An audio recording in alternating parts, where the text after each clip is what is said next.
para pimpinan kita ini, coba Fadli John ngomong itu, kurang ajar nggak? Kurang ajar, beretika nggak beretika. Jadi tiru dong, ditiru yang di bawah. Ada pepatah Indonesia mengatakan, guru kencing berdiri, murid kencing berlari. Nah, itu yang terjadi di Indonesia. Mudah-mudahan ini tidak terjadi di gereja, ya kan? Ya. Pak Paulia, mudah-mudahan tidak terjadi di gereja gitu loh. Yang kita harapkan. Kalau di dunia politik sudahlah. Nah, sekarang itu coba yang vokal-vokal bicara itu. Rizal Ramli beretika, tidak beretika. Rocky Gerung, gila lagi. Nah, ini para tokoh-tokoh dan ilmuwan ini tidak memberikan contoh kepada masyarakat bagaimana berkehidupan yang beretika, kehidupan berbangsa dan bernegara. Jadi Pak Paul, kalau malam hari ini memang kalau diskusi ini bisa didengar oleh pemerintah, dalam arti ini yang penanganan terhadap hal-hal seperti ini, intoleran, seharusnya mendukung channel ini untuk mengajarkan Pancasila pada rel yang benar, yang sesuai, sehingga gugat-menggugat seperti ini tidak akan terjadi kemudian hari. Dan umat yang satu jangan merasa sok mayoritas. Mayoritas dalam hal apa? Pak Victor Mandayo. Oke, sebentar. Tunggu, Pak. Iya, shalom. Ya, shalom.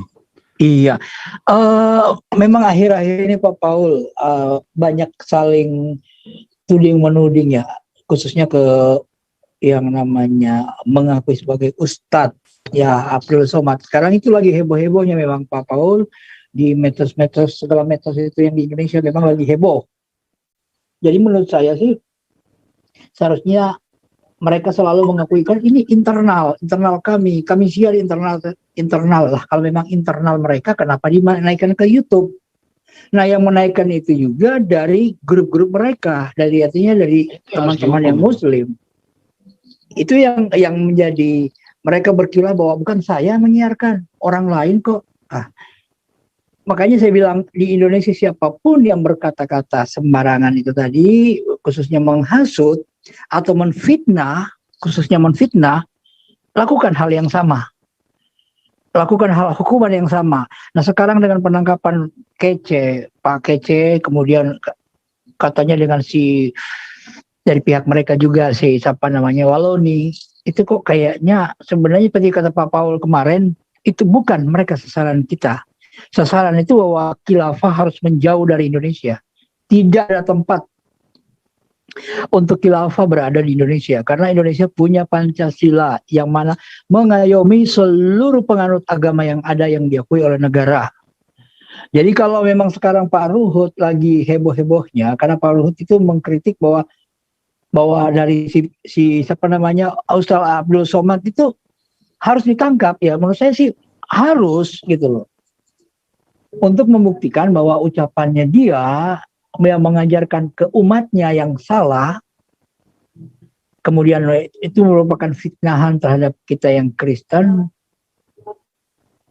Seakan seperti kalau seandainya mereka yang kita lakukan seperti itu, Pak, waduh, kita dikejar habis-habisan. Itu memang ada ketidakadilan di Indonesia ini, tapi itu yang harus kita terima. Dan tetap dengan saya juga, dengan kumpulan teman-teman saya yang di medsos, Pak, kita mau bentuk yang namanya Pro NKRI, kemudian dengan gerakan kebangsaan, gerakan merah putih, kita berusaha untuk membendung yang namanya khilafah dan sebangsanya, ya, pokoknya yang beraliran kadrun-kadrun ini. Kita berusaha untuk apa yang mereka beritakan yang tidak betul kita counter. Inilah yang sekarang ini Indonesia ibaratnya, menurut saya Pak, udah kebablasan. Kebablasan katanya kemarin itu waktu dibuka keran, kok kayaknya mereka menganggap remeh Indonesia ini. Sehingga mereka makin berkembang. Berkembangnya itu ke arah yang nggak benar gitu. Jadi Pak Paul, kalau malam hari ini memang kalau diskusi ini bisa didengar oleh pemerintah, dalam arti ini yang penanganan terhadap hal-hal seperti ini, intoleran, seharusnya mendukung channel ini untuk mengajarkan Pancasila pada rel yang benar, yang sesuai, sehingga gugat-menggugat seperti ini tidak akan terjadi kemudian hari. Dan umat yang satu jangan merasa sok mayoritas. mayoritas dalam hal apa? Makanya saya bilang di medsos juga, kalau seandainya kita lakukan sensus yang sesungguhnya, nggak akan mungkin mayoritas. Saya katakan seperti itu. Karena kebanyakan sekarang di Indonesia, saya juga pernah alami itu Pak Paul, bahwa dalam KTP saya, dalam kolom agama ditaruh Islam. Saya langsung kembalikan, saya bilang saya nggak akan terima. Saya tidak akan terima. Lah kenapa Pak? Kan hanya formalitas, bukan masalah formalitas. Di hadapan manusia saya tidak mengakui Tuhan saya juga tidak akan diakui di akhirat. Saya bilang stop, ganti. Saya bukan Muslim. Nah, banyak yang teman-teman di Indonesia itu pada KTP, kolom KTP dicantumin, sehingga mereka merasa oh kami lebih banyak. Gitu Pak. Jadi malam hari ini saya sangat setuju dengan Pak Ruhut ya. Memang kita juga mempush Pak Ruhut untuk bicara karena beliau mengerti secara hukum. Gitu aja Pak Paul. Tuhan Yesus memberkati. Pak Paul kayaknya ke unmute ya. Siapa ke unmute? Paulnya atau mungkin lagi ini belum kebuka mute-nya Pak Paul. Lagi sibuk mungkin. Iya, enggak, ini meleset terus, dipencet-pencet tadi. Dipencet meleset terus. Oke, begitu. Ada Pak Santi Amer, Pak Paul. Boleh Bicara langsung juga. Pak Santi Amer dulu nih, langsung. Pak Santi Amer, langsung. Baik, salam untuk semua, salam Pak Pastor Paul Jang. Halo? Bisa dengar? Bisa. Baik. Saya menyoroti beberapa hal ya. Soal ketidakadilan kita sudah sepakat. Ya, yang kedua, soal ketidakadilan itu kita juga sepakat untuk melawannya, menegakkan keadilan. Tinggal caranya kita sekarang harus mengorganisir diri, ya. Dengan cara Pak Paul ini adalah katakanlah diplomasinya. Nah, tetapi harus ada action nyata di lapangan. Bagaimana nanti bentuknya kita akan bicarakan itu. Nah, tentang Abdul Somad. Abdul Somad ini orang Batak, Batubara. Ini adalah Batak Dalle. Kalau Batak Dalle itu tuh Batak-Batakan ini. Kalau Batak yang sesungguhnya itu dia punya adat dan budaya. Santun berbicara. Di orang Batak dikenal dengan istilah Dalihan Natulu. Ya. Sila yang ketiga itu atau Trisila Batak itu. Sila yang ketiga itu berperilaku seperti anak atau putri raja. Artinya itu apa? Bukan dia raja, bukan dia putri raja, tetapi perilakunya itu santun. Gimana sih? Anak raja, putri raja. Jadi Somad ini Dalle, dan memang orang ini, agama mereka ini merusak adat Batak. Yaitu melalui itu perang Padri itu, dirusak adat Batak itu dan identitas Batak. Jadi kalau saya heran ini, si UAS ini. Lah kalau si Ruhut ini masih Batak asli itu, makanya dia bertentangan itu. Jadi kita nggak heran. Jadi kalau UAS misalnya membela diri di Majelis Ulama Indonesia, saya dalam rangka menjawab pertanyaan, kalau dia Batak yang mengerti adat Batak, dia tidak akan mengatakan itu. Jadi nggak usah kita heran. Nah tentang Ruhut mengambil sikap netral Pak, ya kita harus pahami. Ya, dia itu kan di anggota DPR ya. Maaf, pernah anggota DPR. Kemudian dia di partai. Mereka itu dia juga di pengacara ya. Ada di TAP MPR. Tolong Pak diperhatikan baik-baik. TAP MPR nomor 6 /MPR 2001. Ada di situ etika profesi. Yaitu tentang apa? TAP MPR 6 /MPR 2001 tentang apa? Etika kehidupan berbangsa. Etika kehidupan berbangsa. Jadi Ruhut itu mengikuti itu, ada etika profesi. Kita nggak bisa menuntut berlebih-lebihan kepada dia. Nah sekarang kita lihat fakta. Jujur saja, adakah sekarang tercermin pada seluruh atau kebanyakan para pejabat publik, para pimpinan atau siapapun itu menerapkan etika berbangsa dan kehidupan berbangsa, ada etika sosial budaya, ada etika agama, ada etika berekonomi, ada di situ semua. Nanti coba Bapak lihat itu. Jadi para pemimpin kita ini, termasuk itu mantan Pangap itu, GN ya, tidak punya etika. Walaupun Jenderal Bintang 4 tidak punya etika, dia tidak lupa itu. Tapi MPR itu lupa. Dan itu berlaku untuk siapa? Untuk seluruh masyarakat Indonesia. Saya, bapak-bapak, semua itu termasuk MUI atau siapapun itu. Harus dipraktekkan. Tetapi apa lacur? Kalau itu dilanggar ada hukumannya enggak? Enggak ada hukumannya. Kembali ke KUHP. Jadi para pimpinan kita ini, coba Fadli John ngomong itu. Kurang ajar nggak? Kurang ajar. Beretika nggak? Nggak beretika. Jadi tiru dong. Ditiru yang di bawah.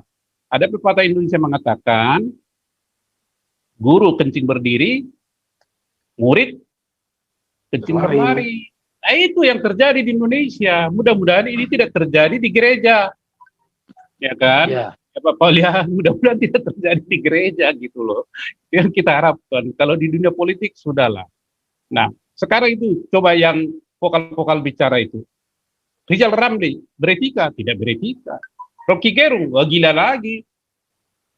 Nah, ini para tokoh-tokoh dan ilmuwan ini tidak memberikan contoh kepada masyarakat bagaimana berkehidupan yang beretika, kehidupan berbangsa dan bernegara.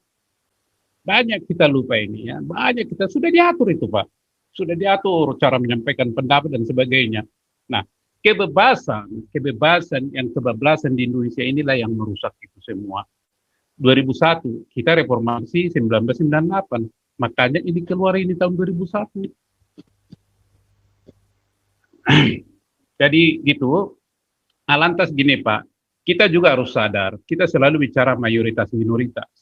Ingat, Indonesia menganut sistem demokrasi, tapi demokrasi apa? Enggak jelas. Demokrasi kalau bahasa Belanda bilang apa apa demokrasi yang tidak jelas lah, sumir kalau orang Belanda bilang. Demokrasi Pancasila kah, demokrasi liberal, tapi faktanya adalah one man one vote. Itu yang terjadi, one man one vote. Ini yang berbahaya. Secara kuantitas kita itu jauh lebih sedikit. Yang kita bisa mainkan adalah di kualitas. Ini yang harus kita rumuskan dan kejar itu bagaimana melalui pendidikan. Atau kalau saya sih punya pikiran agak gendeng gitu loh, orang Jawa bilang gendeng. Di wilayah-wilayah orang Kristen itu silakanlah pemdanya itu bilang kepada rakyatnya, udahlah kamu beranak pinak lah. Kalau anakmu 3 tidak ditanggung daerah, kalau anakmu 10 tanggung, saya tanggung gitu. Betul. Kalau mau berani, diam-diam aja nggak usah ngomong gitu loh. Kenapa kita ini one man one vote? Jadi sampai kapan kita kalau dari sisi one man one vote, walau bisa berani nggak itu para pemda itu? Yang dia terbentuk pernah bilang itu politik. Ya, dia kan utusan partai politik. Maka di daerah itu kalau boleh yang independen itu dipilih oleh rakyat. Jangan yang dari parpol. Kalau dari parpol dia punya beban politik, punya utang politik. Dia dikendalikan oleh parpol. Ya kan? Jadi itu yang saya katakan harus ada perubahan yang mendasar di sistem ketatanegaraan kita. Tanpa itu Bapak-bapak waluhualam kita capek ngomong. Kalau nggak bentrok gitu. Kecuali kita punya semangat militan ya. Militan yang dikatakan oleh Pak Paulu tadi, Retno misalnya ke sana berbaik-baikan dengan Taliban. Kelebihan Taliban itu apa sih? Mereka itu punya semangat militan loh. Fanatik militan sekali. Masa itu tentara daripada Afghanistan itu yang begitu modern persenjataannya segala macam high teknologi tidak berdaya karena mereka nggak punya semangat untuk tidak semangat militan. Masa bodoh. Nah ini pelajaran bagi kita. Jadi walaupun kita kecil jumlahnya, militansi itu harus kita bina dan hidupkan. Militansi terhadap apa? Membela keadilan kebenaran, membela yang lemah, berdiakonia. Itu saja. Itu yang bisa saya sampaikan dulu teman-teman. Mungkin nanti kita bisa lanjutkan. Terima kasih Pak. Ya, kita mulai lagi. Lanjut dulu ya, biar ini ya. Pak Raja Lotung, MacBook, lalu Pak Robert ya. Raja Lotung dulu, silakan. Shalom, Pastor. Shalom. Iya. Kalau saya itu gini, kan khilafah ini kan jalan terus ya. Kalau dalam perang itu kan seharusnya kan logistiknya yang diputus. Jadi biar mereka nggak bisa ngapa-ngapain gitu. Kok saya jadi teringat waktu kejadian ini ya, hanya seorang George Soros saja bisa mengguncang Indonesia gitu loh.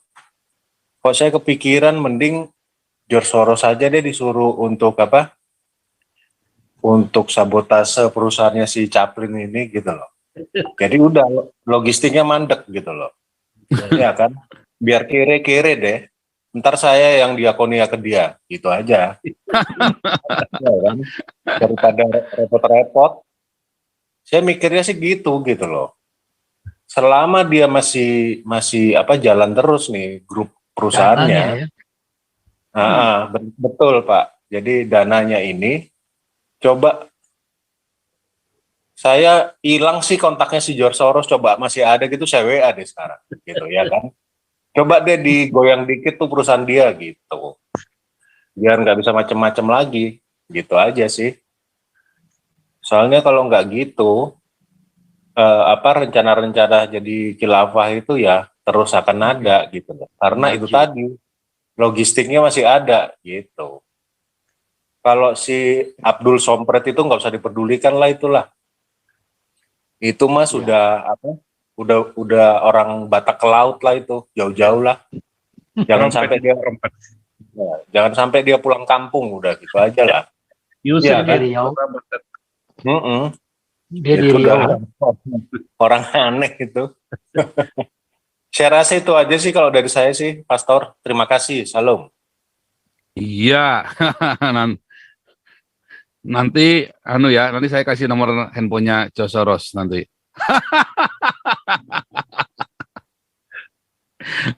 Oke.